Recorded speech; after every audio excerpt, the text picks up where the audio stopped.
It's overreaction time. Sound the alarms. We go to college football for this one. 20 Lane Kiffin was asked about his positive memories from working under Nick Saban. Here's what he had to say.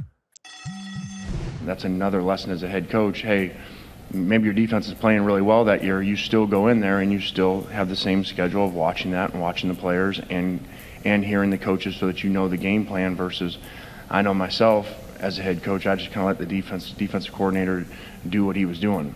Now he happened to be my dad too, so it was kind of strange, but now I see why coach does it. At first I thought it was he just wanted to check up on what we were doing on offense to make sure we were doing what he wanted, and it really wasn't. It's just part of the process. All right, so I don't recall a happy moment. I just recall the chewings. Sounds pretty accurate for Nick Saban, right? It's so true in life. So often you remember the, as he says there, the learning lessons, maybe some of the negative moments more so than the thrills, especially when the standard is where it is at Alabama. Look, Lane's got a perfect opportunity here to have learned from Nick Saban and then go employ that in his own capacity now as a head coach. Do you think that it's an overreaction to say that he's going to be a much better coach after working under Nick Saban? Only time will tell, but I don't think that's an overreaction. I mean, listen, if he's not a very good head coach right now, then I think it's time to just, stop looking on Craigslist for head coaching jobs, if you will. Although they're paying him, they're calling him up somehow.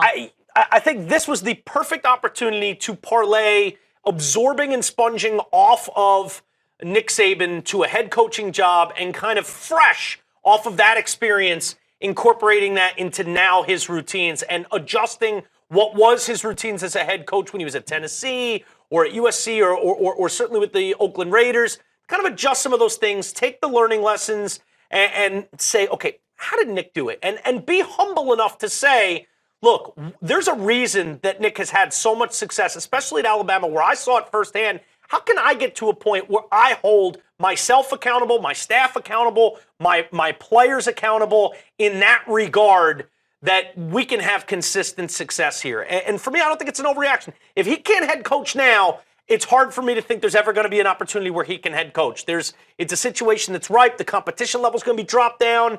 And he's a name brand, especially after the success coming off of being the OC under Nick. So you always hear about Nick Saban's structure, and you have to imagine that if you're coaching under Nick Saban, you'd take little notes on how he makes it work. Because it does work. And you got to make it your own, but at the same point, there is a certain attention to detail that comes from anyone in any great profession, especially coaching. Anyone that's in a leadership position, there's always an attention to detail. Nick is certainly at the top of that list as someone who does it that way. And if Lane took some notes, I think he'll be in okay.